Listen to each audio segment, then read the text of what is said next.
Welcome to the Huddle Sports Network, where we're breaking boundaries and redefining podcasting. Broadcasting live on 6 different platforms, we're bringing you the latest in sports like never before. Imagine tuning into real-time discussions, expert analyses, and fan interactions all at your fingertips.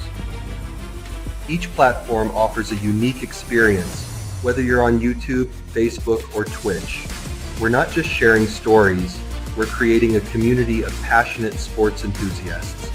Join us as we dive deep into the evolution of podcasting, where every episode is a chance to engage, debate, and celebrate the world of sports. This is where your voice matters and the game never stops. Welcome to the Huddle Sports Network, where we're breaking boundaries and redefining podcasting. Broadcasting live on 6 different platforms, we're bringing you the latest in sports like never before, where sports passion meets podcasting brilliance. I'm Mike, the Bear fan, and alongside Bill, the Packer fan, and our buddy Ken Catalone, we're bringing you an incredible lineup of 38 diverse podcasters. Each one brings their unique flavor to the table, covering everything from game analysis to behind-the-scenes stories. Imagine diving deep into the minds of experts who live and breathe football, sharing insights that you won't find anywhere else.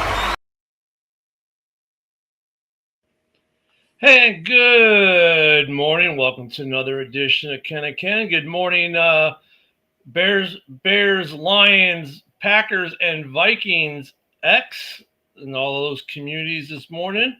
Good morning, Ken. How are you doing today? Oh, I'm alive. We got dumped with more snow again last night. No, not in upstate New York near Buffalo, where there's going to be a great game this weekend. Oh, yeah, and we're going to get dumped with a bunch of snow for the game, too. Oh, like that would never happen. No. And we have a special guest with us this morning, an ex-participant. He hosts a space every Friday and Saturday night on X. Sean, why don't you give the folks a little introduction about yourself? Hey, what's up, guys? I am Sean, and I'm completely blind. I do spaces, I do podcasts. I'm mainly in the political world rather than the sports world, but I do love sports. And your football team was the Colts. The Colts. I thought so. Yeah. But even though we're not in the playoffs, I still do have something to celebrate. Hey, we're not in the playoffs either, so Green Bay was for about. Yeah, I was going to say we were. We decided that we didn't want to stay too long and wanted to take an easy rest. So there is news out of Chicago today. Actually, there's 2 pieces of news. Actually, one, now there are reports that it's a 2-horse race. That in Chicago, it's a 2-horse race between Ben Johnson and Mike McCarthy. Saw several different reports on that last night. Good morning, Rob. I am not sure how much validity I put into that, but yeah, Broski, I'm not sure if you've heard the news. The reports out of Chicago, it's a 2-horse race between McCarthy and Ben Johnson. I think I already know what Broski's going to say. I'm just telling you, McCarthy, he's got a lot of decent stats and all that, and he'll be good for you for the first few years. But after that, do not be surprised if he ends up losing that locker room a bit. Sean, have you been following the coaching carousel at all this offseason?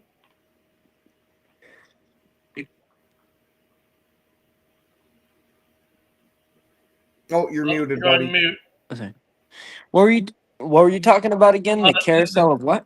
The coaching carousel. Have you been following that at all this offseason? I stopped following like coaching and stuff like that when we got a good coach, but he started fucking up. And then the Broncos had freaking what's his name?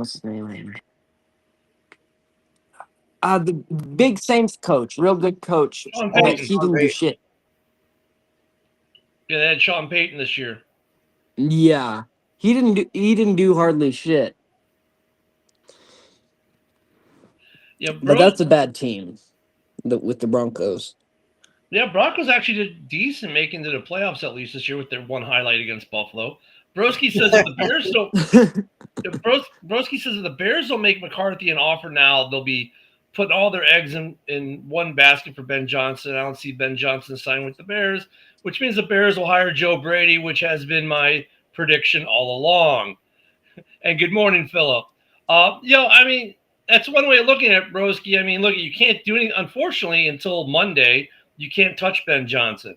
Monday, after, the Lions are out for the season, then things could change. So if the Lions lose, the Bears could, in theory, hire a coach next week.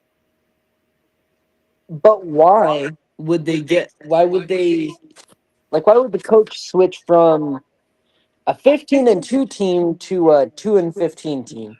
Well, it goes from being an offensive coordinator to a head coach. Good morning, Yoli. Yep. That's just about stepping up to a higher position for him. Yeah, it's a lot more prestigious. Not to mention the money. Granted, with how much he's getting paid in Detroit to be the offensive coordinator, I don't think the step up in money is going to be too drastic. Probably a couple million. Oh yeah. I'm talking relatively, not for normal people like us. But isn't that kind of funny though? Like you got an OC, let's say, just for sake of argument, I don't know what the numbers are. Let's say he's making $5 million this year, and to be a head coach, 15. How much? 15. He's making $15 million to be an OC. Yep. Jesus. So to be a head coach, we'll pay you 17. It's like, it's only a $2 million a year raise. That's what they're going like. We're going. I'll take that. You got it. I think for him to move out of Detroit, you got to give him at least 20. It's crazy. I'm not saying it's not. I'm just letting you know what it is.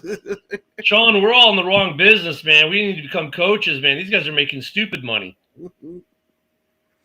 I could be a coach. My blind ass would just be like, run it. Just run. I could be a coach, but there's no way in hell I could be a general manager. Everybody that I've wanted for the draft, for the most part, sucked.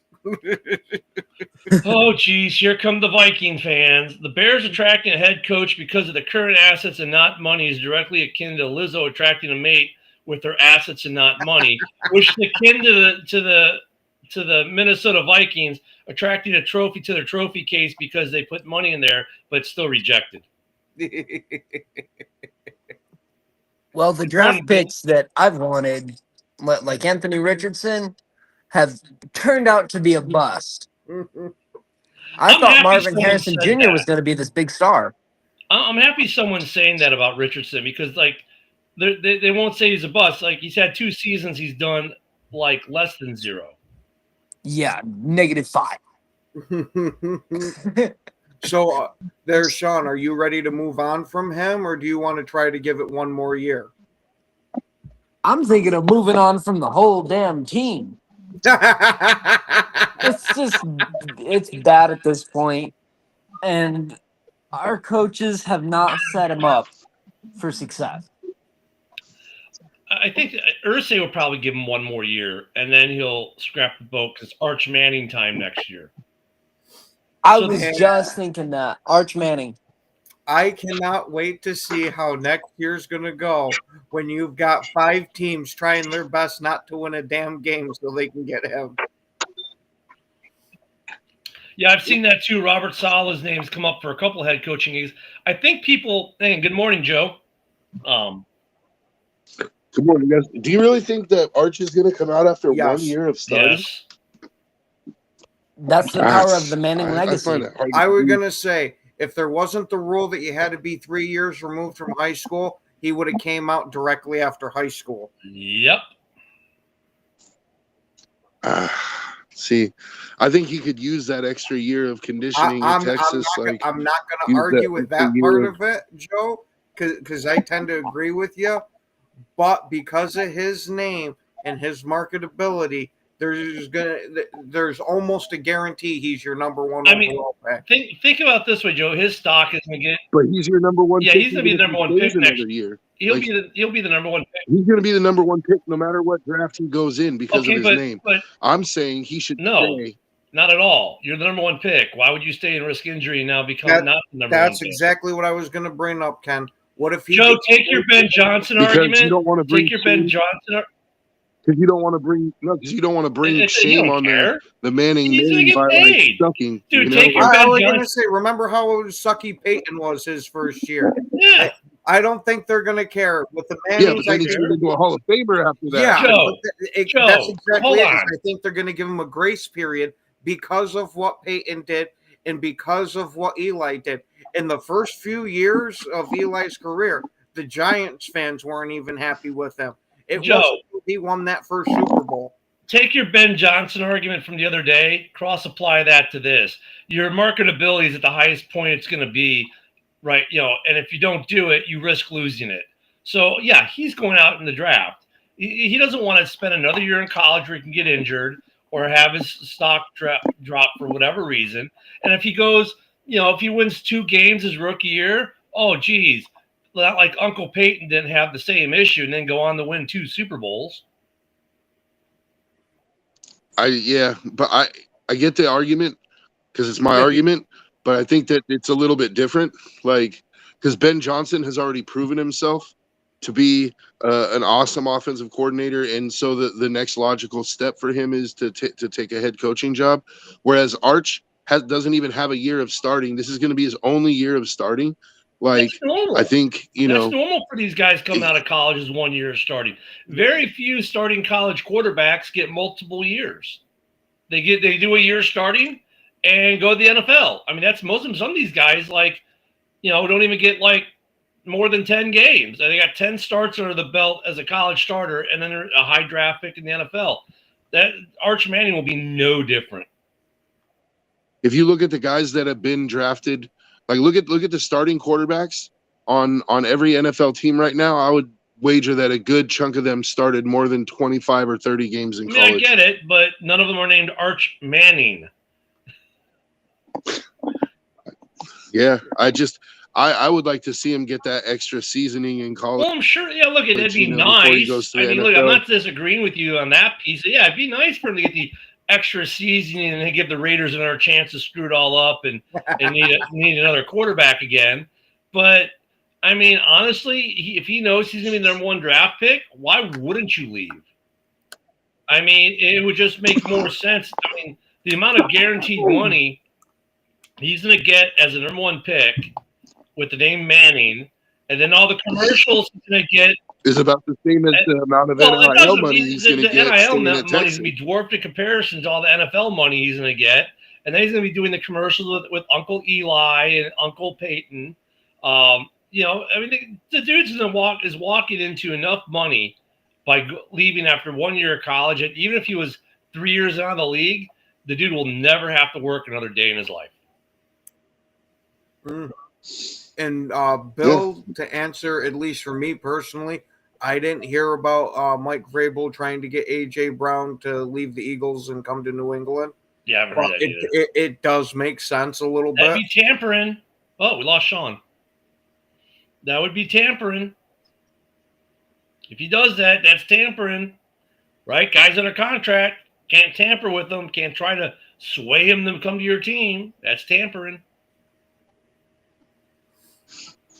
Anywho, I want to show you guys my other piece of news because it somewhat deals with the Lions, and I think it's great. And it's just, I love the moxie here. Hold on a second. Let me bring this video up for you.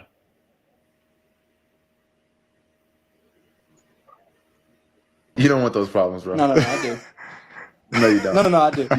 You told me you got drafted like you wanted the problems, and we saw what happened. So, damn. What was like you said after you got drafted? You were like, oh, no, definitely. We got y'all 2-0. No, you got us for sure. You got us. It's not gonna happen, bro. But you got a long contract, don't you? You said what? You just got an extension. Yeah. You'll be there for a while. Yeah. You too, though. No. I know. That's what I'm saying. I'll see you next year. You don't want those problems, bro. No, I do. No, you don't. No, I do. You told me you got drafted like. You gotta love that exchange between St. Brown and Caleb Williams. I really love the thing, like, well, we got, you saw what happened 2-0. Yeah, you got us. Yeah, we did. You're gonna be there a while, aren't you? I love that whole exchange. He's like, well, yeah. It's like, yeah, exactly. That's why I'm saying it. Go ahead and bring it. I just love the moxie out of Caleb there. Because, St. Brown tried to talk some trash, right? Like, okay, I'm going to have the young rook on. I'm going to talk a little trash how we were 2-0, and he just flipped that table right on him, didn't he? He said, but you're going to be there a while. You just signed an extension. Yeah, but you're going to be there for a while, too. Yeah, I know. That's why I'm saying it. It ain't going to happen again. I love the moxie there from Caleb. What do you think there, Joe? Yeah, I mean, it's what you want to hear from your quarterback. Like he wants to compete against those guys, and that's good. It also seemed like, even though it was trash talking, it was kind of friendly too. Like, I think those guys are probably friends off the field, and Yeah, I would say that was like I wouldn't have minded him being like, you might be 2-0 on the field, but how about in the parking lot? Like, yeah, there you know you what go. I mean? Like, no, I think that was some good friendly banter. I just love that. I love you want to catch these hands, bro. Like, you can catch these hands, bro. Like, I got certified blenders, dude. Like, I would pay money to see freaking Amen-Ra and Caleb in a boxing match. I don't want them to wear gloves though, so we could see Caleb put tips on them with fucking nails on.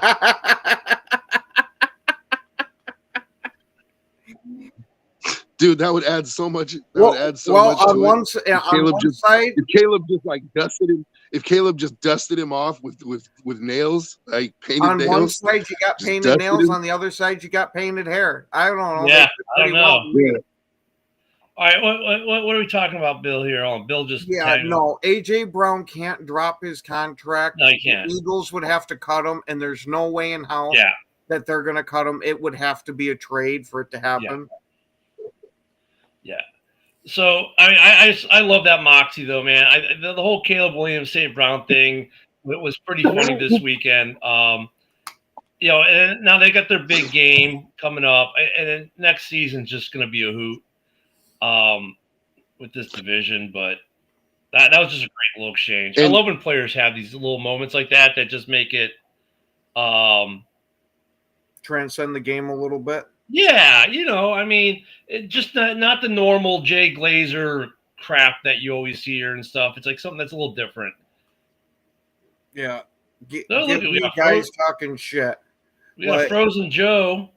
Sean, did you hear the clip that I just played between Caleb and St. Brown?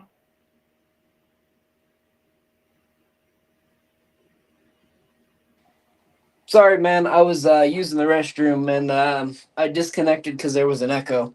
Okay, gotcha. Sorry, man. No, I played a little clip that was between Ron St. Brown and Caleb, where St. Brown tried to talk a little smoke, a little crap to Caleb, and Caleb quickly flipped it on him. I was trying to talk about that AJ Brown thing because, like, it doesn't make sense for the Patriots. Why would you want to trade for AJ Brown, spend all that money and that draft? Well, they're not. No, I know. I'm just saying, like, I'm pointing it out. Like, they have like the number 3 pick. Why don't you just take Ted McMillan? Like, you have the chance at the best receiver in the draft. You already have your quarterback. Like, because then you can kind of create what Philadelphia had with a damn good 1 and 2, to where they're pretty much 1A and 1B for your young quarterback. And Drake May did show some promise last year, so I don't think that would be a bad strategy, especially with Vrabel. You got to remember though too. We're now that as we get into the off season for a lot of these teams, right? Now the writers are going to be going crazy with stuff to get fans to read and talk, so they can clicky and look at my ads when you click my article.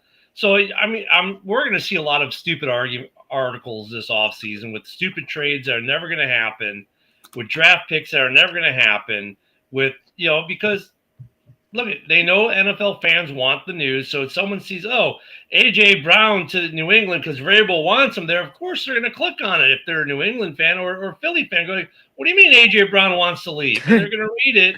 And then they get worried. Like all the freaking nonsense going on in Packer land with about bringing Devontae Adams back. Devontae said he'd welcome going back to Green Bay. There's a lot of fans thinking, oh, yeah, it was real nice when we had Devontae here. But Devontae's not the same receiver he was when he left. No, he'll go. Hey, what would you think, Sean? Because I know your team has some issues. What would you think if Indy tried to get Devontae? They could use a legit wide receiver one. Oh fuck yeah, I would be on board like 100%. Even if he's not the same as he was in Philly, someone who will get like elite, someone who will get 750 fucking yards would be so much better than what we've got. Like, just please, like I don't know. Damn, I'm it sounds praying. like expectations are low in Indianapolis. They're like 750 yards is our savior. Like, I'm that's fucking cool. praying for it. I'm praying for it. I'm sorry if cuss words aren't allowed on the No, show. you're good. I cuss all the time. You're good, buddy. I was just saying, like, Devontae might be cool to Indianapolis, but you should hope for more than 750 yards, dude. You're still good for 1,000. I You're was still going good for to 1,000 right now. Well, I mean, I'm that's hoping just for a 1,000-yard. But who's receiver. throwing to him, though? That's the question. Like, it's not going to be A-Rich. I mean, that's the problem with Indianapolis. We don't talk about Indianapolis is a quagmire of a team, kind of like another team in their division, Nashville, right? The Titans. Yeah. I mean, the Titans and the Colts are both like these teams that like they don't exactly like suck so bad they could be beat by a high school Division 1A football team, but at the same time, they always find a way to not be good and lose and suck. Yeah, you're But right. if you look at it, they both have a key missing piece on their roster. Wide Quarterback. receiver. No, quarterback. Tennessee, Will Levis. Indianapolis, Anthony Richardson. Like, I Okay. think both those teams could be competitive with decent quarterback play. And you know what's funny about both those teams? Those are two quarterbacks that coming into their draft year that Levis got talked about a little bit, right? Yeah. Levis's stock dropped at the combine. Richardson went from being a second-round prospect to a blue chip because of the combine. That's the power of the combine. So as we start thinking, moving forward about the next draft, I love how we've watched this happen now for a couple years doing these shows. You get these guys like Will Levis and Richardson, and they're our savior. No, they're a Band-Aid. Like you don't get even picking in the top 10, you might not get a good quarterback. Mitch Trubisky, anyone? Oh, there's more than just Mitch Trubisky in the top 10. Trey Lance, anyone? I'm curious though. Would the Colts have done better with our 2020 defense the way it was with Phillip Rivers around? Because that was some good shit, even though we weren't perfect.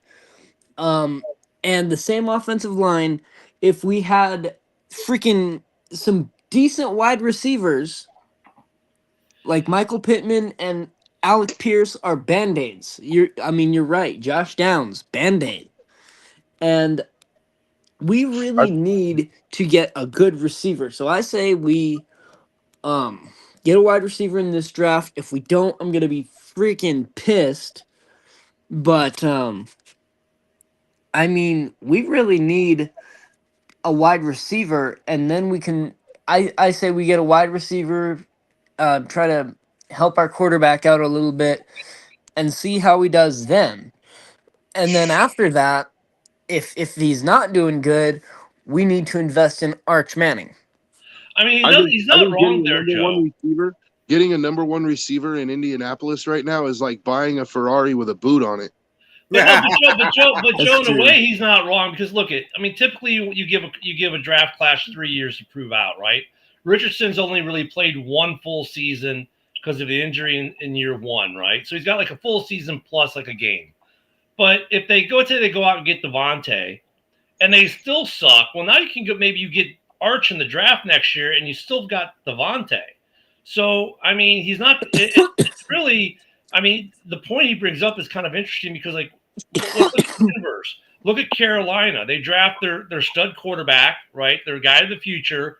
And their only receiver option they gave him was Adam Thielen that first year. That was it. You had Adam Thielen, who, let's be honest, was never a wide receiver one. He was always a studly guy, though you can count on for a good catch in the system with some other good receivers on the team.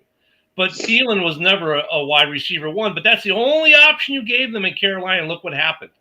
So if they get Devontae, let's say, if he were to go to Indy, I mean, does it change their prospects? Maybe not much this year. Does Devontae get frustrated? Most definitely. But do they, if they can get Arch Manning the following year, is there a massive payoff potential? I don't think that Devontae would want to go there. Like, I think he wants to go somewhere with a settled quarterback situation. Like, and he has the leverage.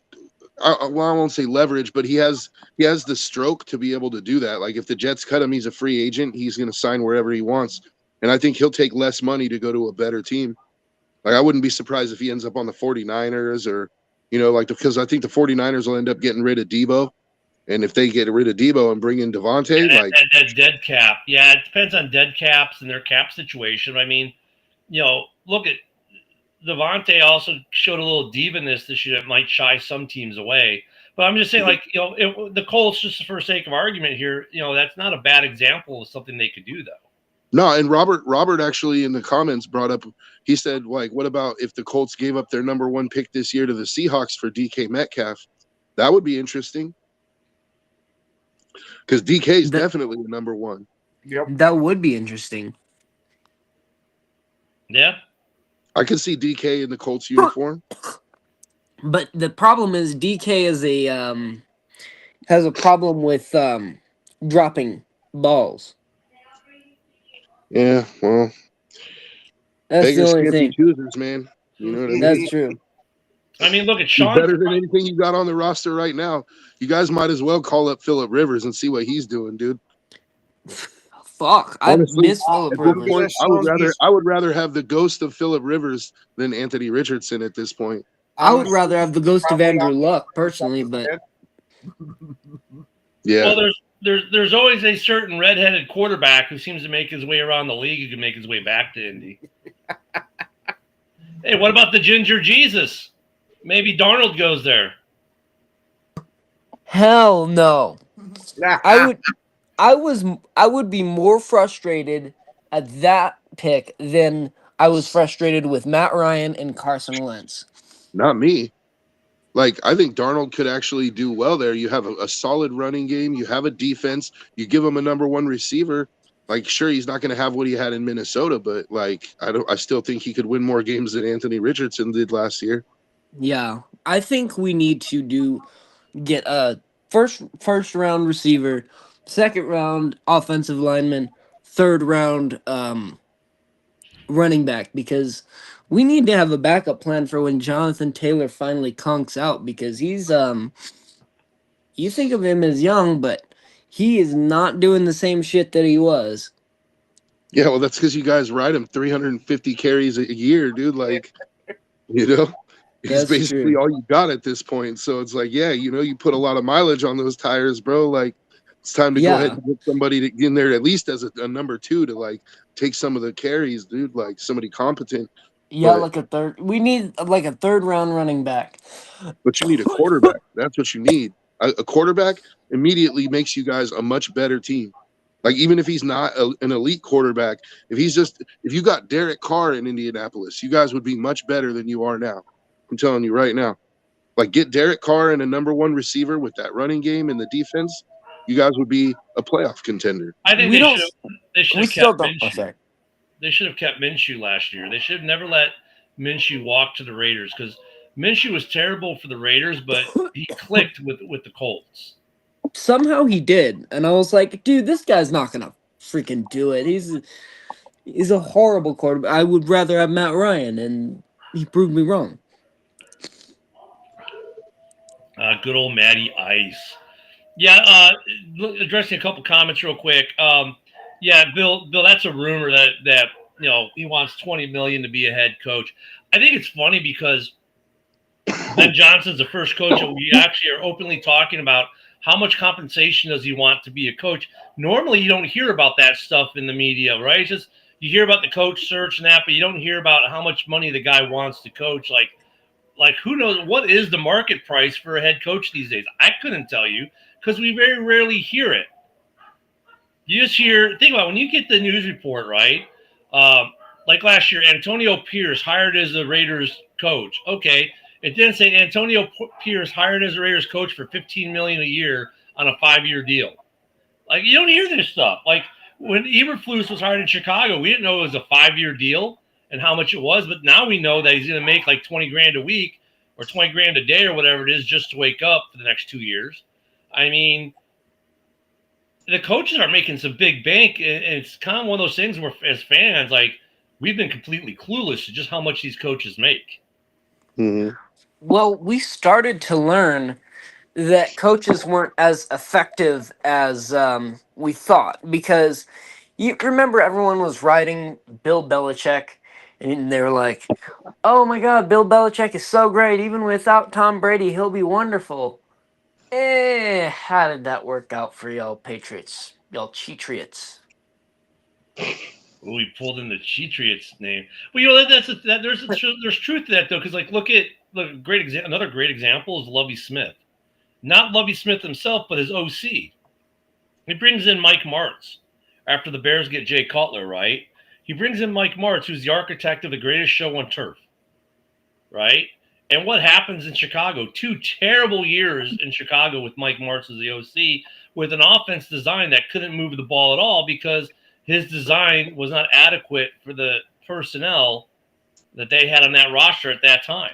It didn't work with that roster. So some of these coaches are great coaches. And that's the thing that worries me about Ben Johnson a little bit. You know, yeah, he's a great offensive coordinator with the talent that he currently has.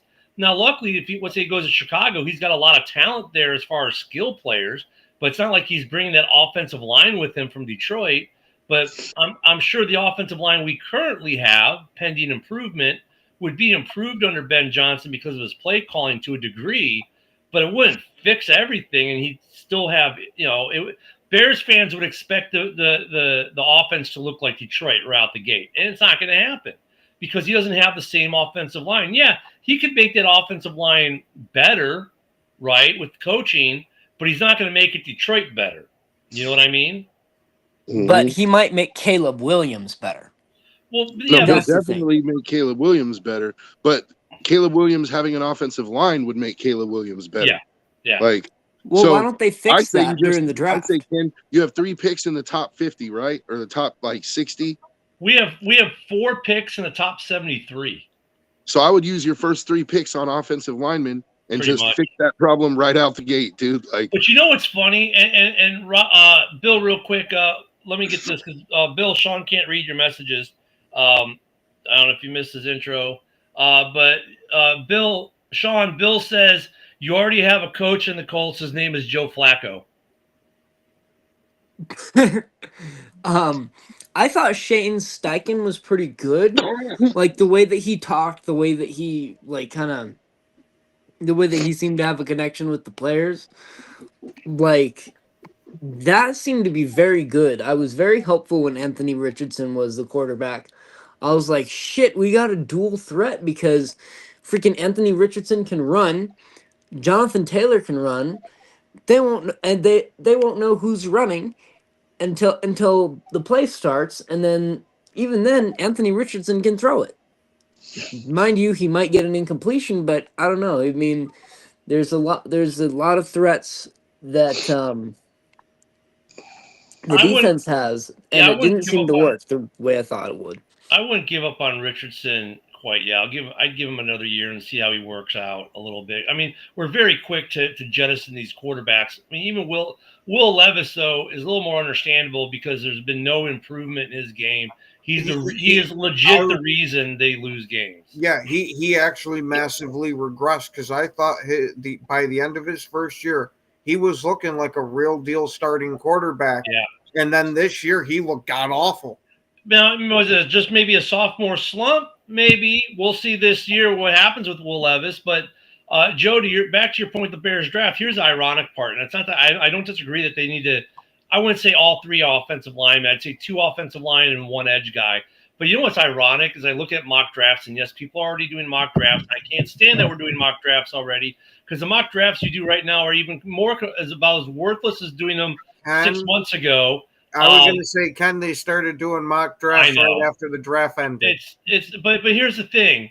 Like, I see a lot of these mock drafts, and they have the Bears taking a running back at number 10. I'm like, yes. What are you smoking, man? Like, where in the need sheet did it say for the Bears running back? If you look at the team needs, it's O-line, D-line, and then some people are saying, like, corner and safety. No, you're going to draft another wide receiver with your first round pick. Yeah, you know. I mean, no. This time, instead of a punter, you're going to draft a kicker in the first round. Someone had asked how long Swift's contract in Chicago. The comments scrolled past already, but Swift was a 3-year deal, so he's got 2 more years in Chicago. Roshan's got 2 more years on his rookie deal in Chicago. Look at and they were really high on this Wheeler kid. If you watched Hard Knocks, and then he tore his ACL in that final preseason game in Kansas City, and they kept him on the roster the whole year. They kept him on the IR, whatever.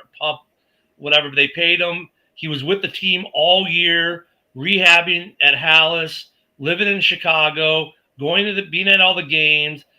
They really like this Wheeler kid.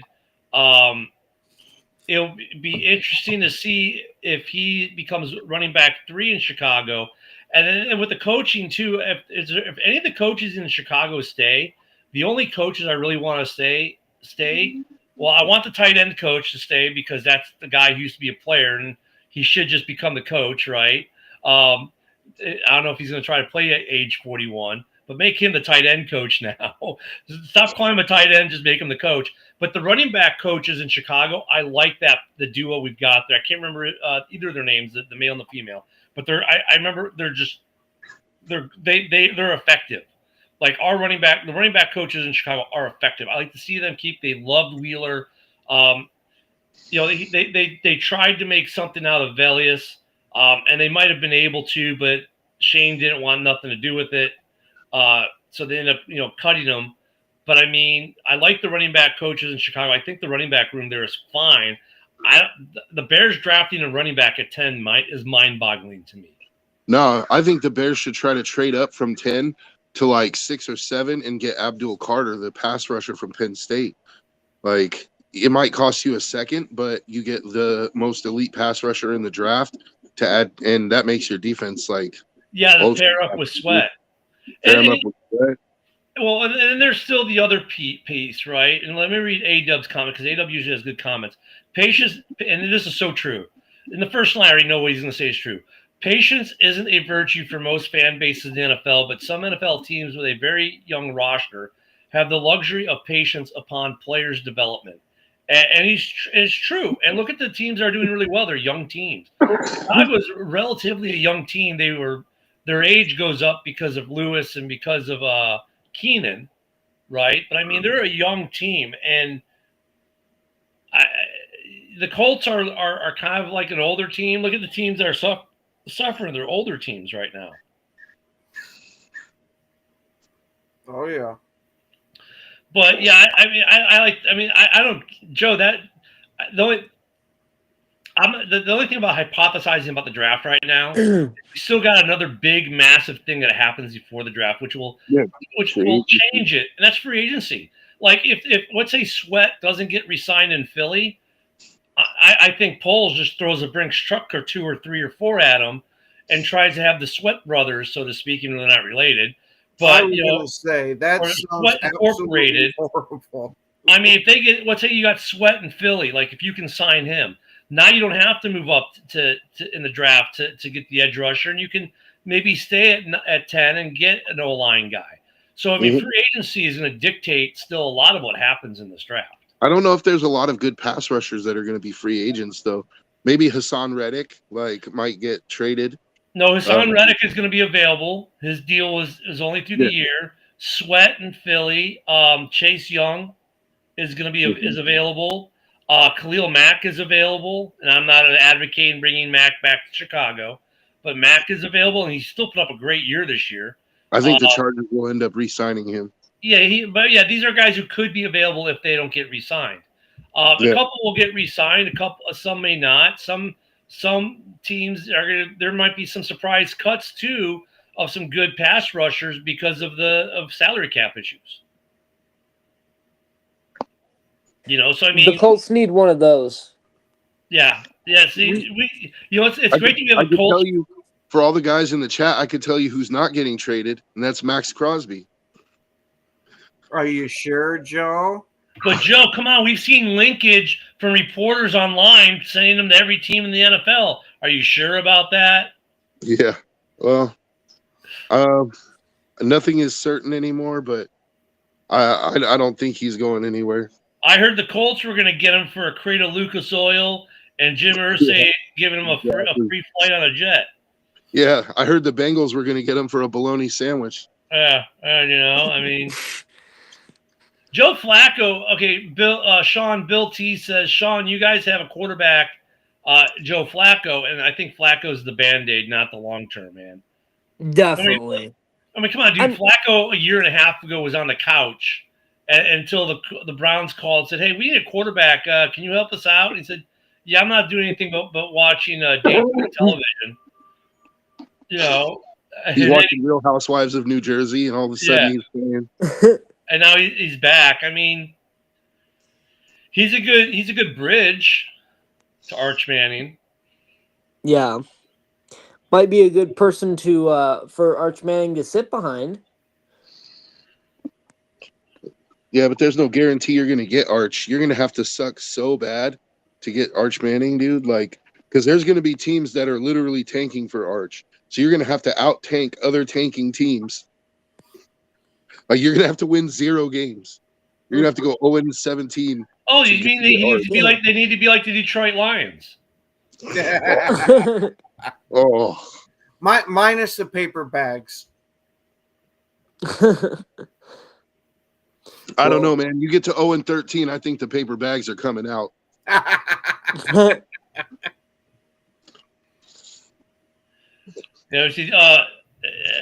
Bill, that's just factually false because we've been offered several first-round picks for Crosby and we turned it down. Mark Davis has made it clear that he wants Crosby, and Crosby's under contract. Joe, but let me give it that's not completely entirely accurate, sir. If you remember the movie I'm talking about. Look, I think that was true last year with AP, but now when you get a new head coach, and if that head coach is maybe changing the direction of the team a little bit, or if that new coach is, hey, let's just strip it down and let me rebuild it, give me the tools to do it. I mean, look, if I could get 2 or 3 years worth of first round picks for Max Crosby, and I'm looking at my roster and my rebuild, I go, well, you know what? I'm not going to get Max Crosby's not going to be there for the finished product possibly anyways. Why not get a massive haul that I can maybe jumpstart this rebuild? Because Max Crosby is the whole heartbeat of that team. If you trade Max Crosby, it doesn't matter what you get with those picks because guys aren't going to play for you anymore.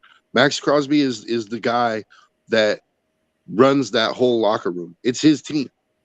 So you get rid of him, I'm telling you, you're going back in the basement for a long time, dude. It don't matter how good they don't mind. I don't think they'd mind going to the basement for a year and then someone else is going to step up and make it their team. Someone will fill that void. The void won't remain empty because Max is traded. The new number 1 overall pick or whatever, the new number 1 pick will step up, or some other wily vet will step up, but someone would step up to fill that void. I mean, I get what you're saying, but dude, they know it's the business side of it. But we've seen this exact scenario play out before when the Raiders traded Khalil Mack, who was the heart and soul of the team, to Chicago. And what happened? The Raiders went back into the basement. Rob throwing some heat at you, Joe. Crosby doesn't want out, man. People love to make speculations and stuff, but if he wanted out, he could easily get out. Him and Mark Davis are so tight. He could go to Mark and say, "Look, Mark, like you could trade me right now and you could get 3 first-round picks." And if that's what he really wanted to do, Mark would trade him. Mark be like, "Okay, I understand, Max." Like they're that good, they're that tight. So the fact that he hasn't come in to Mark and said that, says to me like he wants to win here. Like Max is loyal to the Raiders. He hasn't publicly come and said that to Mark Davis. Well, Who knows what's happening in the office? I mean, in the Yeah. office. But the thing is, how often does stuff that happens in the office stay in the office? If he had come to Mark Davis and said he wanted to trade, I'm sure it would have been leaked by now. They made sure they kept the janitors out of the room. Yeah, no doubt. Oh And God! Sean, just so you know, Sean, Smoking Jeremy B, who's a Lions podcaster, has joined the show, so you're going to hear another new voice. How you doing, Sean? Hey, what's up? Not much, but AR-15's completion percentage this year, it made Caleb Williams look like Jared Goff. I mean, Caleb Williams, I know there was a lot of doubts about him, but wasn't he decent this year, like for a rookie quarterback who had a lot of doubts? You're missing my point, though. Yeah, he's not talking bad about Caleb. He's talking bad about your quarterback. Right. I said his completion percentage made Caleb Williams 63% look like Jared Goff at 72%. That's the difference. But wasn't it like 54, 52? Like those are his numbers like each game. At one point, I think it was over a stretch of, 6 games before he got benched. They said the AR-15's completion percentage was lower than Akili Smith's career at the Browns before they benched him his first year, and that was 34.2%. Oh, what? Oh God, we got to get rid of him right goddamn now. I mean, That's what we were trying to tell you. You got to get rid of him. Oh, I mean, but I get all that. But look, if you're Jim Irsay and you're the Colts, you're looking and going, okay, this was AR-15's. He didn't even really play the whole season. He got hurt again, right? You're like, okay, I got to give the kid one more year as a first round pick, right? And this will be the year for him. This is his make or break. He's either going to show that he could be a serviceable starting NFL quarterback, or the Colts are going to leave him. And guess what? If they suck this year, oh well, because then they have a good reason to bounce Richardson and say, well, that's because we got Arch Manning. I mean, so for the Colts, really, it's not a bad situation for them to be in. Either Richardson's going to pan out or he's not, and then they're going to make a play for Arch Manning. And this is his third year, and, you know, they can say, okay, yeah, that draft pick sucked and move on. Well, I saw something that a lot of people missed at the draft when he said, thank you, Colts, you picked the best quarterback. You know what it reminded me of? Josh Rosen. Oh, God, yes. I mean, And it might be the same problem. He has that big of an ego that he can't let it sit. They all have big egos. And take the coaching. No, I thought you were going to say Matt Hasselbeck. We want the ball and we're going to score. Yeah. Oh, and then they fumble and give it to the other team. Oh, no, they didn't fumble. Al Harris stepped right Al Harris picked him brought off that to the son of a house. bitch home. Okay. Either way, I knew it was like a Hey, defensive but return. A-Dub and Michael and, like, guys, I realize that Crosby is at the top of your guys' wish list. I understand that. But, like, he's 27. So saying he might not be there when the rebuild is complete, a rebuild takes, 2 to 3 years? He'll be 30. Guess what? There's lots of guys playing defensive end of the NFL that are 30 or more. Well, look at Khalil Mack. He's 32. Crosby still has, Right? I'm gonna at least fight you 6 on that. years It left took in his 61 prime. years for Detroit. Crosby has at least six prime years left, dude. I mean, look at Khalil Mack is 32, and he had a phenomenal year this year. So, I mean, there are some guys who can do it. The thing that I think why they're saying that, though, Joe, is it's not the norm. And I agree, though, with Joe because, you know, Max is not the norm either. So, you know, barring injury, I could see Max Crosby playing effectively till 33, 34, just like Khalil Mack is. I mean, but they do bring up a point. Does Max want to stick around for another rebuild and toil for 3 years? I mean, look, I haven't heard anything about the Raiders trying to move him. I think it's going to come down to when they make a coaching change and when that new coach comes in and what that coach's plans are. And if that coach's plan is strip it down to the studs, get rid of all the big contracts, let's go youth movement, bring in all just get as much draft capital as we can for the guys we got on the roster now that are marketable. which would be Max Crosby, which would mean your other good wide receiver. Which the only guy who'd be safe is Brock Bowers probably. Everyone else would be tradable on that team. Let's strip it down and just rebuild. And yeah, next year we're gonna really suck. Maybe that puts us in the Arch Manning sweepstakes. Maybe it doesn't. But let's just strip it down, get a shitload of capital, have a shitload of cap space where we can just and look at they don't. Okay, we'll have the 1 year we don't spend much cap. We'll get the you need to spend your money next year from the NFLPA, and then in year 2 we're gonna dump $120 million in the free agency market or $200 million, whatever that stupid amount's going to be, and get a quick 2.5 to 3 year 2 to 3 year rebuild. And Max Crosby could be a linchpin to getting a lot of that stuff they need, because not only would they clear the money off the books, but get a ton of draft capital for him. It's kind of like when the Bears got rid of Roquan. For them it was a little different because they were going to have to pay the guy or get nothing. They got the second rounder, which ended up being a good draft pick for us. I get it. Look at Detroit did something similar.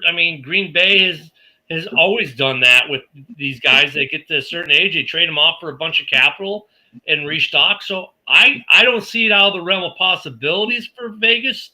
But right now, today, I don't see it happen. It just depends on who the new head coach is. So, here's the thing, though. Like the Raiders last year, people don't really talk about this, but the Raiders led the NFL in the percentage of starters, like how much time they spent on the IR. Like the Raiders were the most injured team in the league last year. They were tied with one other team. This one. Go ahead, JB. You were tied with the Lions. It was 31.8% of the roster on December 20th. I did say we were tied with another team. Yep, So I know. I've actually got the graphic that shows it. Yeah. That's okay. But see, people talk about the Lions injuries, right? But they don't talk about the Raiders injuries. Like the point that I'm trying to make is that the Lions were winning games and the Raiders weren't. Yeah, that's true. But the Lions also have a quarterback and the Raiders don't. But my point is this: the Raiders as a roster, they're much closer to competing than they are to being the bottom of the barrel dog shit team in the NFL. Their roster is not, it's far from complete. They have some holes, but it's not, it takes a lot more work to tear it. It makes a lot less sense, put it this way, to tear it down and start fresh than it does to add to what you already have. So I don't think that a coach coming in is going to want to rebuild the whole team when you have a serviceable core of young players that are on rookie contracts and you have a decent mix of free agents. Like Christian Wilkins got hurt early in the year. When he comes back, he's going to be an impact on that defense, on that defensive line. Like, Malcolm Kuntz tore his ACL before the season even started. Right. We were looking at him to be the other defensive end alongside Max Crosby. Imagine if the Raiders had two serviceable defensive ends last year. Like, they didn't. They had guys that stepped in late, like Snowden. I think they're just going to have to do their assessment, though. That new coach will do their assessment whether they want to. Because on the flip side of that, Joe, and I get the argument, and you're not wrong, but the flip side of that argument is these guys are coming off injury. How much faith can I put that these guys are going to be there and are going to be what I need? So you can understand like the hesitation that a new head coach may have and say, you know what, just clear the decks. If they're not on a rookie contract, make them gone and get me capital and let's rebuild it. Because you're saying, let's, it almost sounds like you're saying a little hope and a prayer. This team's gonna be good on a hope and a prayer that these guys come back and aren't injured again. There's a little bit to that. I get what you're saying, and maybe you're right. Maybe these guys come back from injury, and all of a sudden the Raiders are the team we thought they were coming into the year. Well, injury changes a lot of players, especially if they're older. An injury. But the Raiders really aren't rock older. them and If make them you look at the Raiders, not if the you same. look at the age of the Raiders roster, they're one of the youngest teams in the NFL, actually. Right. And JB will tell you, the Raiders are actually one of the youngest teams. Yeah, I think they were like in the top 10 for youngest teams, just like the Lions still are. And the Packers were number 1. I think the Chiefs were number 2. I think the Lions were either 4th or 5th. The Bears are 6th. and then the Raiders fall in between that 7, 8, and 9 area. And really, we look at what's funny about the Bears being 6. It's like their age group. Okay, that's great. The age. There's a correlation to what he was talking about. Yeah, That's what I was saying. We moved on from that. I mean, the age thing about Chicago is funny because that age is brought up primarily because of Mercedes Lewis and Keenan Allen. Is like those two guys alone bring the age probably up a full year and a half on that roster. Lewis is that old. I mean, I think when Lewis, you got guys collecting AARP on your roster, yeah, bring your age up a bit. And Isaac, just for because you missed early, Sean is a blind podcaster and ex space host. So yeah, I mean, that's cool. His camera moves around a little bit. Hey, we get it, Sean. Hey, no worries. Yeah. Well, Isaac probably missed out in the beginning, so. Oh, you did. But that's okay. And for those who are wondering as well, if you're on X, Sean hosts a space. Was it, Sean? Every Friday and Saturday you're hosting now, right? Well, it's gonna be this Saturday. It's only gonna be on Saturday because I got suspended from X, and my friend's gonna host it. The suspension bot. Were you adding too many people to your followers again there, Sean? That's usually what gets us.